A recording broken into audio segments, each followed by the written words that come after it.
세상에 떠도는 기묘한 괴담들. 첫 번째 이야기, 나에게 저주를 걸었던 노파에 대한 이야기. 내가 고등학생이었을 때의 일이다. 나는 가끔 예지몽을 꾼다. 지금은 나이가 들어 빈도가 적어졌지만 10대에는 참으로 빈번하게 예지몽을 꿨었다. 이번 이야기가 예지몽에 관한 것인지는 확실히 구분짓기 힘들다. 반은 꿈, 반은 현실. 이렇게 보는 것이 옳을지도 모른다. 내가 그 꿈을 꾸며 체험했던 공포에 대한 이야기를 지금부터 이야기하겠다. 그 당시 나는 어떤 기억법이라는 것에 푹 빠져 있었다. TV에서 본 내용이었다. 이 기억을 사용하면 친밀한 아이템을 100개 이상 순서대로 기억하는 것이 가능하다고 했다. 아마 이 방법을 알고 있는 사람도 적지 않을 것이라고 생각하지만 일단 간단히 설명해 보겠다. 먼저 친밀한 장소를 떠올린다. 집을 떠올렸다면 대문과 현관, 그리고 부엌과 침실같이 실제로 머릿속에서 연상하기 쉬운 순서대로 상상을 하며 연상 순서를 정한다. 한 바퀴 도는데 10군데 정도가 가장 적당하다. 마음속으로 정한 10군데에 각각 관련 있는 아이템을 하나씩 놓아두는 상상을 한다. 기억해두고 싶은 아이템이 만일 편의점 봉투라고 한다면 대문에 그 비닐봉투가 걸려있는 광경을 연상하는 방식이다. 그 다음에 놓아두고 싶은 아이템이 귤이라면 현관문이 한 구석에 귤을 놓아두는 연상을 하면 된다. 한 바퀴 돌며 10군데 전부 관련 아이템을 놓는 것을 완료했다면 다시 한번 똑같은 코스를 반복해 돌면서 아이템을 놓는다. 두 번째 바퀴의 첫 아이템이 호치케스라면 문에 걸려있는 비닐 봉투 안에 호치케스가 들어있는 풍경을 연상하며 기억한다. 대략적으로 이러한 방법으로 진행되는 것이 기억법이었다. 이것을 서너 번 반복하는 것에 의해 누구라도 적어도 100개 정도는 기억하는 게 가능하다고 한다. 나는 이 기억법을 이용해 누가 더 많이 기억할 수 있는지 친구와 내기를 하며 놀았다. 매일 연습하다 보니 기억할 수 있는 숫자도 점점 늘어났고 연상하는 풍경도 점점 현실적으로 뚜렷해졌다. 그러던 어느 날 꿈을 꾸었다. 나는 집안을 천천히 걷고 있었다. 내가 기억법을 연습 중이었나? 꿈인지 현실인지 쉽사리 판단할 수 없었다. 내 눈앞에 펼쳐진 우리 집은 현실적이면서도 묘한 분위기가 흐르고 있었다. 천천히 거닐던 나는 문득 거실에서 아이템 리스트를 발견했다. 나는 바로 그 아이템 리스트를 집어들고 당연하다는 듯 기억법 연습을 시작했다. 그 리스트에는 고작 40개의 아이템밖에 적혀있지 않았고 전부 평범하기 그지없는 물품들이었다. 나는 아침에 꿈에서 깨어났지만 신기하게도 그 40개의 물품과 암기 순서를 또렷이 기억하고 있었다. 나는 학교에서 친구에게 그 꿈에 관하여 이야기했다. 시큰둥하게 듣던 친구는 내 말이 끝나자 물었다. 그런데 그 꿈속 리스트에 적혀있던 물품들 말이야. 다 너네 집에 실제로 있는 것들이었어? 친구가 어째서 이런 질문을 하는지 의아했지만 확실히 리스트에 있는 물품들은 전부 집에 있던 것이었다. 나는 그렇다고 대답했다. 만일 내가 이때 친구의 말을 좀 더 깊이 생각했더라면 나는 그런 일을 당하지 않았을 텐데. 며칠 후 나는 또 꿈을 꾸었다. 기억법 연습을 하는 꿈이었다. 거실로 가보니 예상대로 리스트가 놓여져 있었다. 집어들고 천천히 리스트를 확인해 보았다. 첫 번째 아이템은 신문지였다. 나는 대문으로 걸어갔다.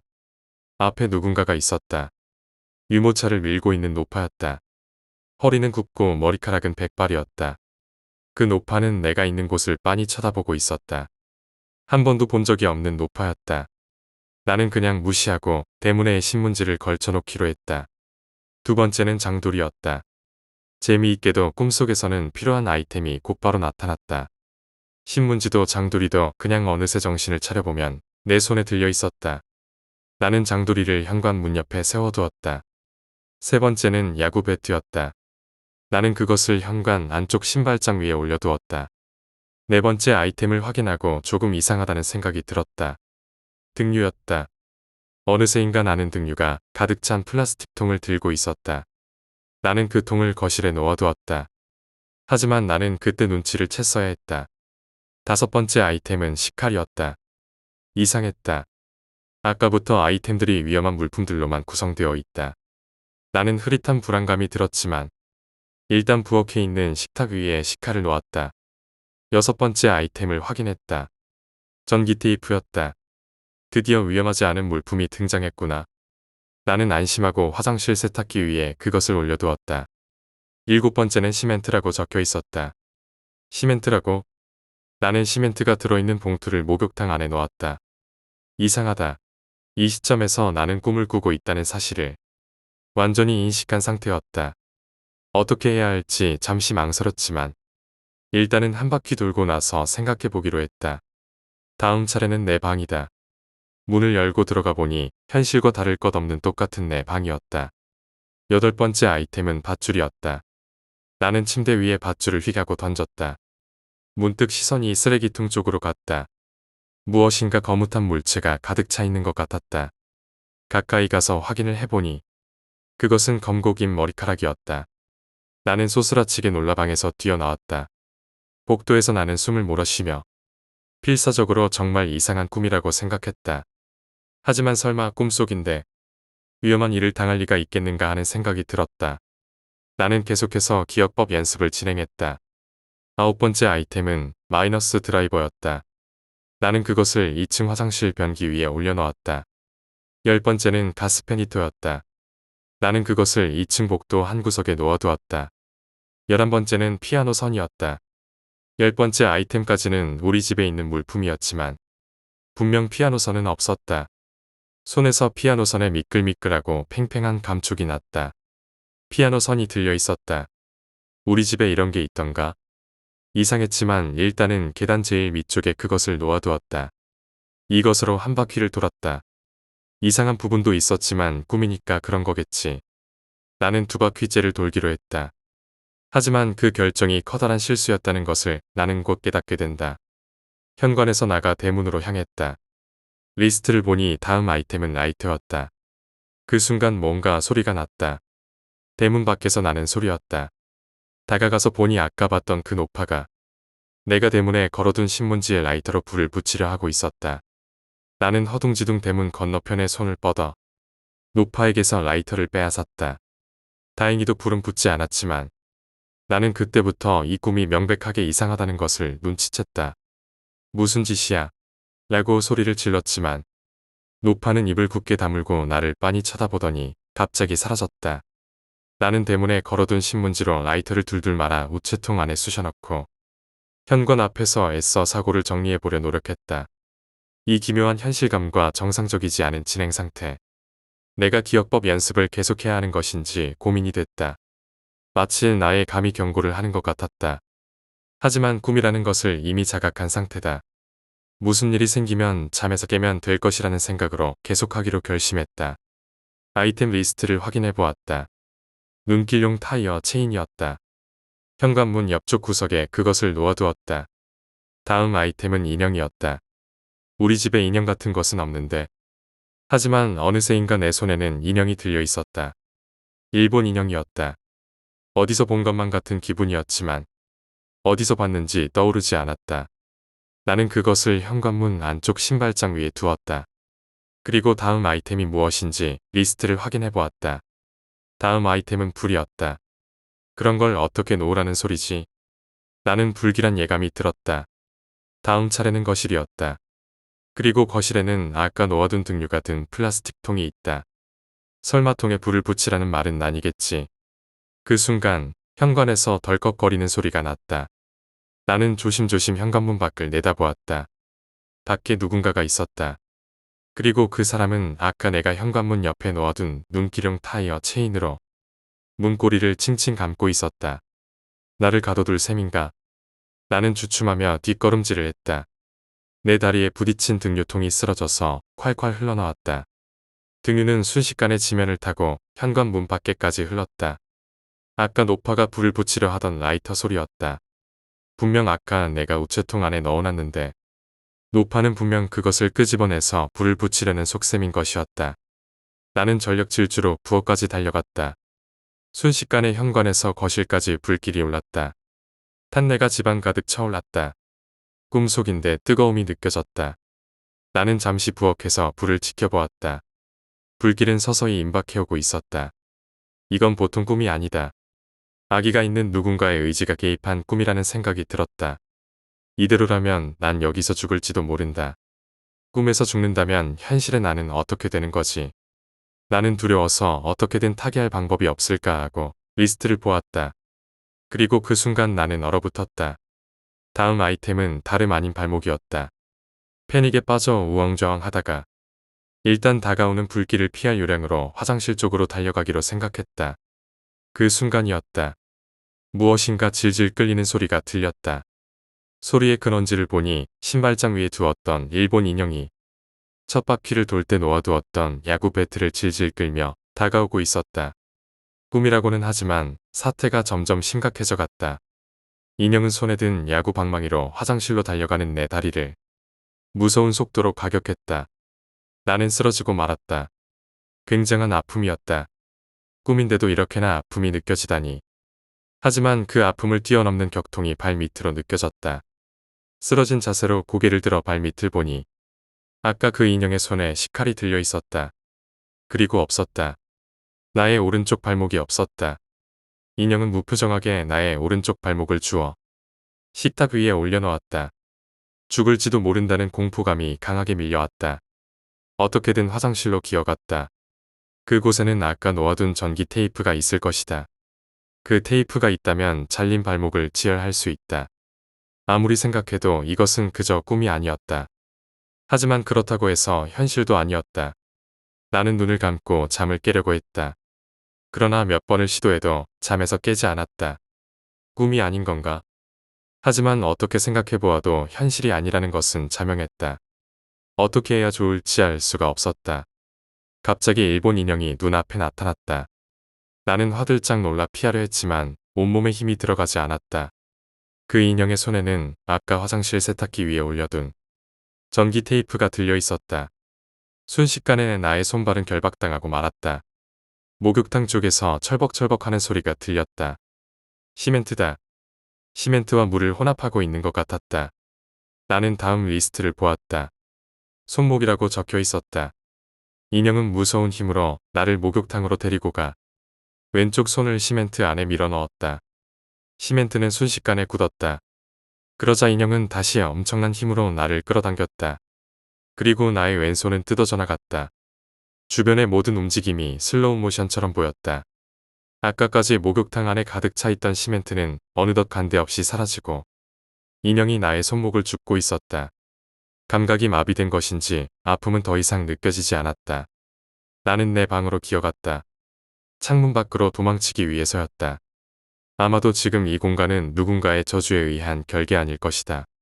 그 결계는 아마도 대문과 정원을 포함한 우리 집이겠지. 그렇다면 내가 결계 밖으로 나간다면 이 지독한 꿈에서도 깰 수 있으리라. 등 뒤에서 강렬한 아픔이 느껴졌다. 아까 놓아둔 마이너스 드라이버에 찔린 것이다. 계단 앞을 지나 내 방이 있는 곳으로 향하려던 순간 무시무시한 힘이 나를 2층으로 끌고 올라갔다. 2층 복도에 내팽겨 쳐지자마자 2층 한가득 이상한 냄새가 나는 것을 알 수 있었다. 잘 보니 가스페니터의 전선에 상처가 나서 가스가 새어나오고 있었다. 2층은 이미 가스로 자욱했다. 틱틱틱 하는 소리가 나며 누군가가 라이터에 불을 켜려고 하고 있었다. 나는 계단 아래로 몸을 던지듯 뛰어내렸다. 그리고 엄청난 기세로 불길이 폭발하듯 2층을 메웠다. 나는 동시에 1층으로 떨어졌다. 그리고 엄청난 아픔이 느껴졌다. 오른쪽 귀가 잘려 있었다. 아까 계단에 두었던 피아노 선이 양쪽 기둥에 팽팽히 묶여져 피를 머금고 있었다. 나의 몸에서 경련이 일었다. 지금 포기하면 나는 아마 죽어버리겠지. 벌써 집의 반 이상이 불길에 휩싸여 있었다. 나는 마지막 힘을 쥐어 짜서 내 방으로 기어갔다. 그리고 방문을 열고 나는 보았다. 아까 침대 위에 던져둔 밧줄이 어느새인가 고리를 만들어 천장에 매달려 있었다. 내 머리를 기다리고 있는 듯 쓰레기통 안에서 무엇인가가 꿈틀대고 있었다. 나는 무시하고 창문으로 향했다. 나를 공격하던 일본 인형이 창틀에 서서 나를 지켜보고 있었다. 흡사 나를 밖으로 내보내지 않겠다고 말하는 듯한 모습이었다. 급격하게 전신에 핏기가 빠지는 것 같은 느낌이 들었다. 의식이 희미했다. 이제 죽는 걸까? 그때 눈앞에 리스트가 적힌 종이가 팔랑팔랑 떨어졌다. 흐려져가는 의식 속에 나는 리스트에 적힌 마지막 아이템을 보았다. 잉어연이었다. 그것을 본 순간 나는 모든 것을 기억해냈다. 그 순간 옷장에서 엄청난 빛이 쏟아져 나왔다. 일렁이던 불실과 아이템, 나를 공격한 인형들을 눈부신 빛이 집어삼켰다. 인형의 단말마가 들리는 듯했다. 그리고 나는 깨어났다. 나는 내 방 침대에서 자고 있었다. 일어서서 손발을 보았지만 다친 곳은 없었다. 귀도 양쪽 다 제대로 달려 있었다. 시계를 보니 아침 7시였다. 어머니가 아침 식사를 준비하고 계셨다. 나는 식탁에 앉아 달력을 보았다. 5월 5일이었다. 왜 그러니? 오늘 학교에 안 가는 날이잖아. 조금 더 자렴. 어머니는 재빠르고 솜씨 좋게 식탁에 앉아있는 내 앞에 아침 식사를 차려주시고 걱정스러운 듯 내 얼굴을 바라보셨다. 나는 한동안 묵묵히 있다가 차츰차츰 내가 꾼 꿈과 어릴 적 가지고 있던 5월 인형에 대해 이야기를 시작했다. 어릴 적 나는 5월 인형을 2개를 선물 받았다.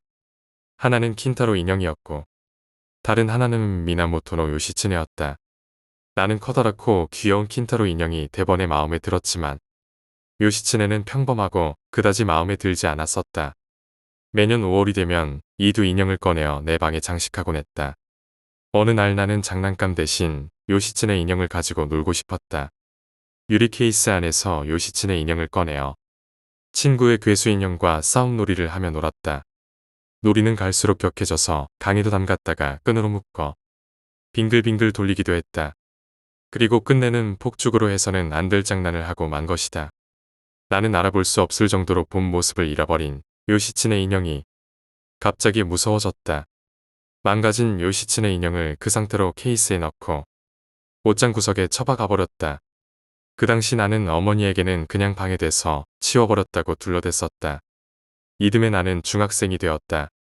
2개의 5월 인형은 그 이후로 옷장 속에서 나오는 일이 없게 되었다. 어머니는 조용히 내 말을 들어주셨다. 그랬구나.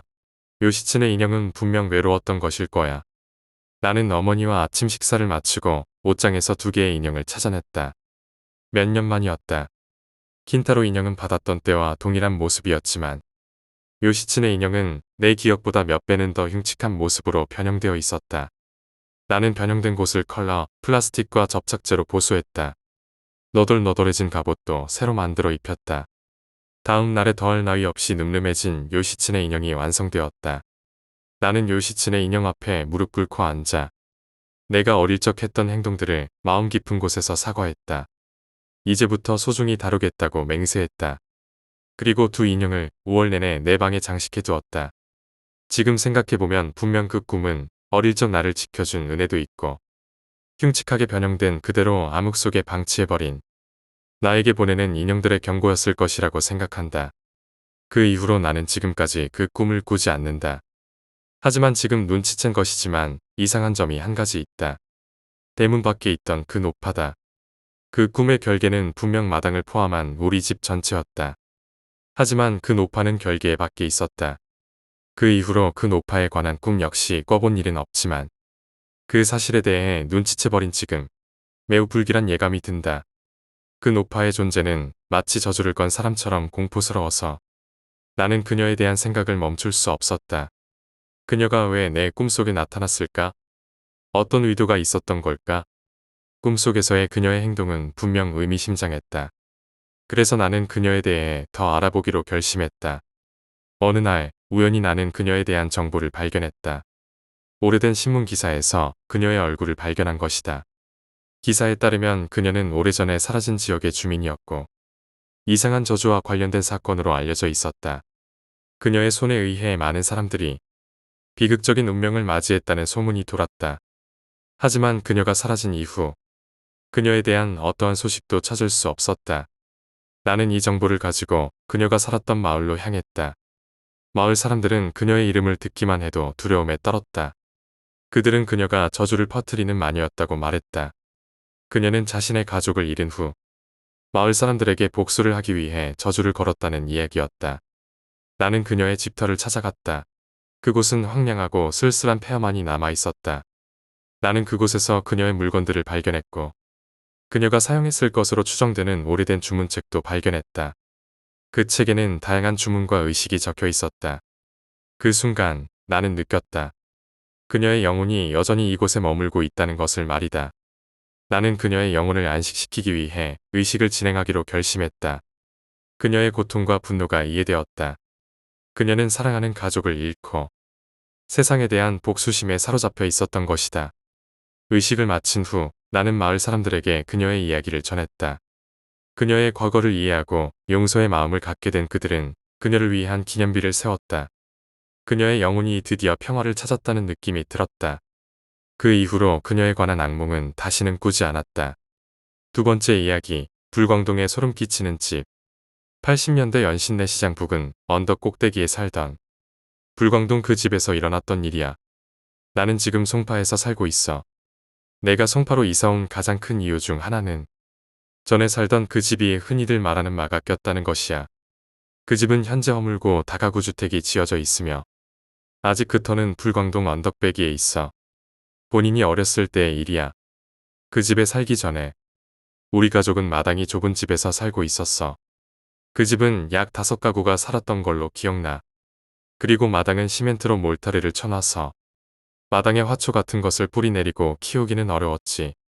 아버지께서 화초와 나무를 키우는 것에 취미를 들리기 전까지는 그 집의 전집도 웬만큼 살기 괜찮았거든. 그런데 굳이 마당이 넓은 집에 철봉과 그네를 두고 나무를 마음껏 심으며 당신께서 원하시던 화초 및 장송을 키우시겠다고 마음먹고 나서는 백방으로 부동산을 들락거리시며 이리저리 집을 알아보셨고 주변 시세 대비 다소 싼 가격에 나온 이른바 100평에 이르는 단독주택을 알게 되셨던 거야. 부모님께서 그 집을 처음 보고 온 다음 날 뭐가 그리 마음에 드셨는지 마당엔 푸른 잔디가 깔려있고 주택은 방 4칸의 넓은 응접실과 거실이 있는 집이라며 가뜩이나 제사도 많은 집이니까 응접실이 넓은 그 집이 그렇게 마음에 드신다며 당장 계약을 하시려는 기세였어. 그리고 어머니께서 외할머니께 이사를 갈 집이 몇 번지이고 집에 대해 상세하게 설명을 하셨대. 외할머니는 천주교 신자이시며 미신을 믿지 않으시는 분이지만 며칠 후 전화 한 통이 걸려왔어. 외할머니가 말씀하시길 그 집은 북향이라서 해가 잘 안 된다라는 것과 집이 음산하고 풍수지리상 기가 빠지는 자리라고 하셨지. 그리고 그 집에 귀신이 씌었다고 하셨어. 이사 가려는 마음에 들떴던 어머니는 할머니의 뜬금없는 말씀에 왜 초를 치냐고 오히려 다그치시며 세상에 귀신이 어디 있으며 풍수지리는 내가 잘 살면 상관없다고 하셨고 외할머니는 극구 만류하시다가 결국 당신께서 기도를 하셔서 그 귀신을 쫓으시겠다며 두 손을 들으셨고 비가 많이 오던 어느 날 우리는 그 집에 이사를 가게 되었어. 이사 온 후 막내 고모와 셋째 고모가 서울에 취직하면서 상경을 하셔서 우리 집에 같이 살게 되었지. 그 집에서 누나까지 모두 6명이 거주하게 된 거지. 처음 몇 달은 정말 좋았었어. 마당으로 큼지막한 식탁을 들고 나와서 불지표 고기도 구워 먹고 처음에 몇 그루 없던 소나무는 그 개수가 늘어나더니 정확히 33그루까지 늘어났고 넓은 마당에는 철봉과 그네까지 말뚝 박으시고 마음껏 뛰어노는 자식들을 보시면서 하루도 편하실 날 없이 나무의 장가지를 만지고 다듬으며 남들보다 풍족하고 여유로운 날을 지냈던 걸로 기억해. 그리고 여름이 지나 가을이 다가올 무렵 그러니까 나의 러블리 아이템이었던 줄무늬 긴팔 니트가 기억나는 걸로 보아 9월쯤이 아닐까 싶어. 마루에 엎드려서 스케치북에 열심히 그림을 그리고 있었어.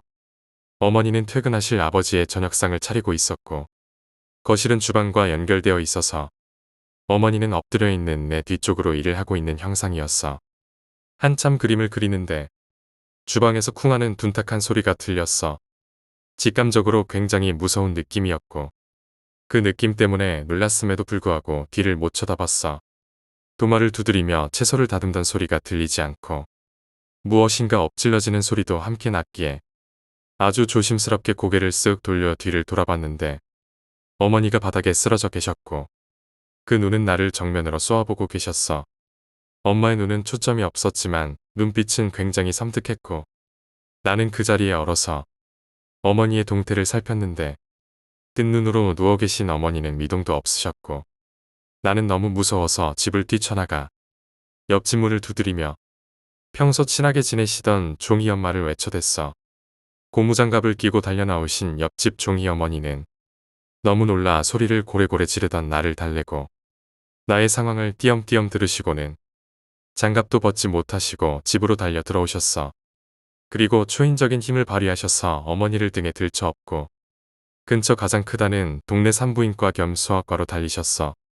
등에 업힌 우리 어머니는 여전히 눈을 뜨고 계셨고 눈은 벌겋게 충혈되셔서 의식을 놓고 계셨는데 달리는 등에서도 나를 쏘아보는 엄마의 그 눈빛은 너무 무서워서 수십 년이 지난 지금도 그 눈빛이 기억나.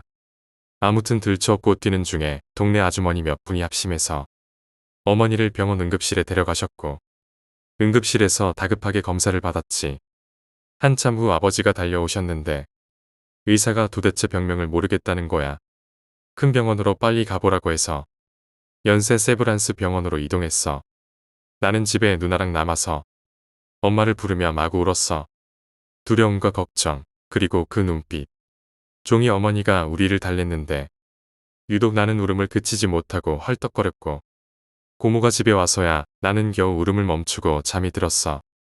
그리고 다음날 새벽쯤 아버지는 집에 돌아오셨고 고모가 상기하시길 큰 병원에서도 병명이 나오질 않아. 일단 과루라고 이름 짓고 입원 치료를 받으신다고 하셨어. 하지만 과루라는 병은 부족한 나의 의학 지식으로는 도저히 납득이 되질 않았어. 집에는 동네 아주머니 중 집이 좀 어려운 분이 파출부 생활을 하시면서 낮에 청소나 반찬거리를 해주셨고 어머니의 그때 취미는 자수였어. 어머니께서 과로할 일은 전혀 없었던 거야. 그렇게 그 이상한 일은 약 일주일 뒤 어머니의 퇴원으로 마무리됐고 우리 집은 일상으로 돌아가는 듯했어. 분명히 뭔가 있다라는 게 어머니의 말씀이야. 자신도 모르게 하얗게 머리가 비워진 상태로 쓰러지신 후 느낌이 너무 안 좋으시다며 계속적으로 뭔가 중얼거리시며 분명 집에 무언가가 있다고 눈치를 차리셨던 그때 어머니 말씀을 고모와 나도 그리고 누나와 아버지도 모두 들었어야 했어. 그 말을 새겨 듣지 못한 우리 집에 또다시 다음 징후가 나타났어. 어머니 쓰러지고 며칠 뒤쯤 그날과 같이 어머니는 부엌 일을 하셨고 나는 마루에 엎드려 혼자 놀고 있었지. 집 안은 어머니의 채소 다듬는 소리만 들렸어. 그런데 그때 대문이 벌컥 열리는 소리가 들렸지. 누군가가 심하게 차고 들어오는 소리야. 웬 아저씨 한 분이 다급하게 들어오셨고 등에는 누나가 울면서 엎여 있었어.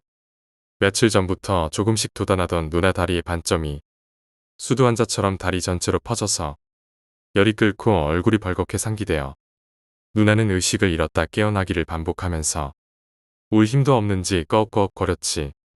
학교에서 집에 돌아오는 길에 도저히 걸을 수가 없어서 쓰러져 버린 것을 쌀집 아저씨가 업고 들어온 거야. 어머니는 그 아저씨와 어머니가 쓰러져서 처음으로 갔던 그 병원으로 내달렸고 나는 또 울면서 꽁무니를 쫓았어. 병원에선 또 환자였던 사람이 환자를 업고 오니까 기겁을 했고 이런저런 검사를 했지. 아버지가 뛰어오셔서 의사의 멱살을 잡을 기세로 성난 소리로 소리를 지르는데 도대체 이 병원은 환자를 돌볼 줄 아는 거요. 라고 말하시며 불같이 화를 내셨지. 또 병명을 모르니까 큰 병원으로 가라는 거였어. 기본적으로 혈압이나 맥박, 그리고 조직 검사 같은 것을 할 규모의 병원이었겠지. 근데도 2번이나 병명을 모른다고 종합병원으로 환자를 보내버리는 것에 우리 아버지는 눈이 안 뒤집힐 리 없었을 거야. 그렇게 또 앰뷸런스는 연세 세브란스 병원을 향해 달렸고 나는 고모를 껴안고 그날 밤 울다 잠들었어. 그리고 일주일쯤 지나서 또다시 병명을 알 수 없다고 하는 터무니없는 진단 결과가 나왔고 당시 입원을 위해서 병명이 있어야 했기 때문에 약진이라는 병명을 붙여 누나를 입원시켰어. 약을 잘못 먹어서 부작용이라고 달았는데 우리 누나는 한약을 한 방울도 못 먹는 사람이고 감기도 한 번 걸리지 않는 사람한테 무슨 말도 안 되는 병명을 갖다 붙이는지 의식이 오락가락하는 초딩한테 너 뭐 먹었니 물어봐봤자 대답도 못 듣고 병원에서 검사 결과는 안 나오고 그러니까 그렇게 입원을 해버렸던 거지. 우리 집은 단 2주 만에 2번의 대형 사건을 겪게 됐고 그제서야 어머니는 외할머니의 말을 떠올렸어. 분명히 뭔가 있다. 귀신의 시인집. 당시 소년중앙이라는 청소년 잡지가 있었는데 일찍 글을 배운 나는 심심해서 읽는 책이 바로 그 책이었어. 거기에 굉장히 무서운 이야기라며 누나가 갈피를 꽂아둔 페이지가 있었는데 그 내용이 우리 동네에 그 허름한 동네에서 가장 좋은 그 집에서 일어난 일이었어. 지하에 새들어 살던 아직도 기억나던 그 상냥한 동네 누나. 미용실에서 미용 기술을 배우며 동네 아주머니들과 친하게 지내던 그 누나의 이야기. 어느 날 어둑해질 즈음 그 집 주인이 살던 3층에 과일과 잡다한 주전부리 몇 개를 접시에 담아 혼자 살고 계시던 할아버지께 드리러 올라갔는데 할아버지가 눈에 하얀 불을 켜시고 스르륵 다가와서 정신을 잃었다던 그 허무한 이야기. 아마 내 기억으로는 어렸을 적 귀신 이야기가 무섭다고 느낀 것이 그때가 처음이었던 것 같아. 귀신이나 마귀의 존재가 뭔지 모를 만큼 어렸지만 그 책으로 인해 나는 귀신의 존재가 다 큰 어른도 기절을 시켜버릴 만큼 강력한 공포라는 것을 처음 알았던 거지. 누나가 퇴원하고 며칠 뒤 또다시 일상으로 회복되던 우리 집 분위기는 굉장히 불안했어. 어머니의 황당한 추측 때문이야. 집에 귀신이 씌었어. 눈치 빠른 사람은 눈치를 챘을지도 몰라. 아니, 이 사건을 이야기하면 무릎을 탁 치게 될지도 모르지. 시골에 계신 할머니가 간암으로 시한부 인생을 살고 계셨어. 돌아가실 날이 얼마 안 남았다는 병원의 말에 따라 옛 어른들 관례처럼 큰아들 집에서 돌아가신다고. 인생을 정리하시러 우리 집에 약 한 달 정도 계셨어. 돌아가시는 그날까지 할머니가 집에 온 후로 우리 집은 너무 침울했어. 어머니는 할머니의 수발을 드느라 굉장히 분주했고 고모들은 언제 돌아가실지 모르는 할머니 때문에 새벽에 할머니가 달그닥거리는 소리만 나도 할머니가 계신 내 방으로 달려들어가곤 했어. 할머니가 시름시름 앓으시며 돌아가시기 약 일주일 전쯤이었을 거야. 할머니 옆에서 또 조용히 그놈의 그림을 그리고 있었는데 주무시던 할머니가 갑자기 나 좀 이상하다. 엄마 좀 불러오너라 라고 하시는 거야.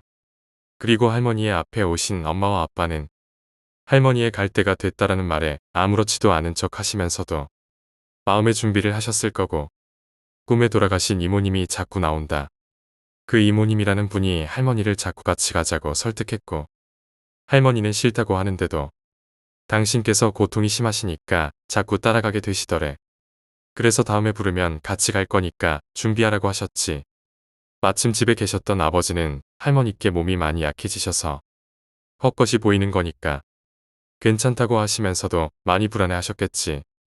그리고 다음날 또 갑자기 일어나신 할머니께서 어머니를 부르셨고 할머니가 하신 말씀이 이모긴 이모인데 이모가 아니다. 이모가 맞는데 이모가 아니라고. 그럼 뭔데요? 이모의 탈을 쓴 키가 억수로 큰 여자가 자꾸 오란다. 엄마의 얼굴은 심하게 굳었고 급기야 오들오들 떨기까지 하셨으며 그 자리에서 벌떡 일어나서 안방으로 뛰어들어가셨어. 굉장히 무서워하신 것 같았는데 냉정을 잃지 않기 위해 다시 방에서 나오셔서는 할머니 곁으로 성큼 가셔서 아무 일도 아닌 것처럼 변도 갈아드리고 했지. 그날 저녁 나의 꿈 이야기를 어머니께 해드렸을 때 어머니는 정말 다리에 힘이 풀린 듯 식탁 의자를 잡고 겨우 앉아서 넋이 나간 사람처럼 멍해지셨어. 내 꿈인즉슨 풍차가 돌고 튤립이 핀 꽃밭 가운데에 할머니가 흔들의자에서 뜨개질 하시면서 앉아있는데 갑자기 키가 크고 귀도 없고 코도 없으며 팔 한쪽도 없는 여자가 나타나서 할머니의 머리를 잡고 질질 끌고 갔다는 그 꿈.